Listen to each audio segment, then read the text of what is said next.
नागपंचमी की पौराणिक कथा के अनुसार प्राचीन काल में एक सेठ जी के 7 पुत्र थे। सातों के विवाह हो चुके थे। सबसे छोटे पुत्र की पत्नी श्रेष्ठ चरित्र की विदुषी और सुशील थी, परंतु उसके भाई नहीं था। एक दिन बड़ी बहू ने घर लीपने को पीली मिट्टी लाने के लिए सभी बहुओं को साथ चलने को कहा तो सभी धलिया और खुरपी लेकर मिट्टी खोदने लगी। तभी वहां एक सर्प निकला, जिसे बड़ी बहू खुरपी से मारने लगी। ये देखकर छोटी बहू ने उसे रोकते हुए कहा, मत मारो इसे, ये बेचारा निरपराध है। ये सुनकर बड़ी बहू ने उसे नहीं मारा। तब सर्प एक ओर जा बैठा।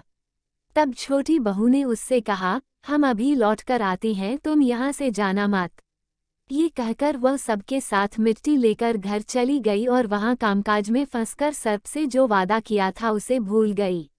उसे दूसरे दिन वह बात याद आई तो सबको साथ लेकर वहां पहुंची और सर्प को उस स्थान पर बैठा देखकर बोली, सर्प भैया नमस्कार। सर्प ने कहा, तू भैया कह चुकी है, इसलिए तुझे छोड़ देता हूँ, नहीं तो झूठी बात कहने के कारण तुझे अभी डस लेता। वह बोली, भैया मुझसे भूल हो गई, उसकी क्षमा मांगती हूँ। तब सर्प ने कहा, अच्छा, तू आज से मेरी बहन हुई और मैं तेरा भाई हुआ, तुझे जो मांगना हो मांग ले। वह बोली, भैया मेरा कोई नहीं है, अच्छा हुआ जो तू मेरा भाई बन गया। कुछ दिन व्यतीत होने पर वह सर्प मनुष्य का रूप रखकर उसके घर आया और बोला कि मेरी बहन को भेज दो। सबने कहा कि इसके तो कोई भाई नहीं था, तो वह बोला, मैं दूर के रिश्ते में इसका भाई हूँ, बचपन में ही बाहर चला गया था। उसके विश्वास दिलाने पर घर के लोगों ने छोटी को उसके साथ भेज दिया। उसने मार्ग में बताया कि मैं वही सर्प हूँ, इसलिए तू डरना नहीं और जहाँ चलने में कठिनाई हो वहाँ मेरी पूंछ पकड़ लेना। उसने कहे अनुसार ही किया और इस प्रकार वह उसके घर पहुँच गई। वहाँ के धन ऐश्वर्य को देखकर वह चकित हो गई। एक दिन सर्प की माता ने उससे कहा, मैं बाहर जा रही हूँ, तू अपने भाई को ठंडा दूध पिला देना। उसे यह बात ध्यान न रही और उसने गर्म दूध पिला दिया, जिसमें उसका मुख बुरी तरह जल गया। ये देखकर सर्प की माता बहुत क्रोधित हुई, परंतु सर्प के समझाने पर चुप हो गई। तब सर्प ने कहा कि बहन को अब उसके घर भेज देना चाहिए। तब सर्प और उसके पिता ने उसे बहुत सा सोना, चांदी, जवाहरात, वस्त्र, भूषण आदि देकर उसके घर पहुंचा दिया। इतना ढेर सारा धन देखकर बड़ी बहू ने ईर्ष्या से कहा, भाई तो बड़ा धनवान है, तुझे तो उससे और भी धन लाना चाहिए। सर्प ने यह वचन सुना तो सब वस्तुएं सोने की लाकर दे दी। ये देखकर बड़ी बहू ने कहा, इन्हें झाड़ने की झाड़ू भी सोने की होनी चाहिए। तब सर्प ने झाड़ू भी सोने की लाकर रख दी। सर्प ने छोटी बहू को हीरा मणियों का एक अद्भुत हार दिया था।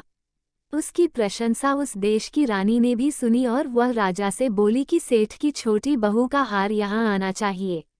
राजा ने मंत्री को हुक्म दिया कि उससे वह हार लेकर शीघ्र उपस्थित हो। मंत्री ने सेठ जी से जाकर कहा कि महारानी जी छोटी बहू का हार पहनेंगी, वो उससे लेकर मुझे दे दो। सेठ जी ने डर के कारण छोटी बहू से हार मंगा कर दे दिया। छोटी बहू को ये बात बहुत बुरी लगी। उसने अपने सर्प भाई को याद किया और आने पर प्रार्थना की, भैया रानी ने हार छीन लिया है, तुम कुछ ऐसा करो कि जब वह हार उसके गले में रहे तब तक के लिए सर्प बन जाए और जब वो मुझे लौटा दे तब हीरों और मणियों का हो जाए। सर्प ने ठीक वैसा ही किया। जैसे ही रानी ने हार पहना वैसे ही वह सर्प बन गया। ये देखकर रानी चीख पड़ी और रोने लगी। ये देखकर राजा ने सेठ के पास खबर भेजी कि छोटी बहू को तुरंत भेजो। सेठ जी डर गए कि राजा न जाने क्या करेगा। वे स्वयं छोटी बहू को साथ लेकर उपस्थित हुए। राजा ने छोटी बहू से पूछा, तूने क्या जादू किया है, मैं तुझे दंड दूंगा। छोटी बहू बोली, राजन धृष्टता क्षमा कीजिए, यह हार ही ऐसा है कि मेरे गले में हीरों और मणियों का रहता है और दूसरे के गले में सर्प बन जाता है। ये सुनकर राजा ने वह सर्प बना हार उसे देकर कहा, अभी पहन कर दिखाओ। छोटी बहू ने जैसे ही उसे पहना वैसे ही हीरो मणियों का हो गया।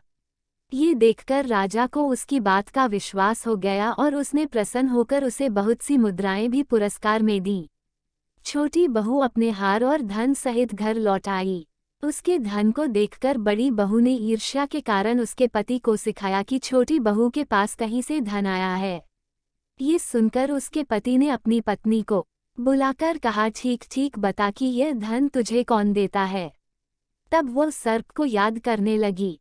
तब उसी समय सर्प ने प्रकट होकर कहा, यदि मेरी धर्म बहन के आचरण पर संदेह प्रकट करेगा तो मैं उसे डस लूंगा।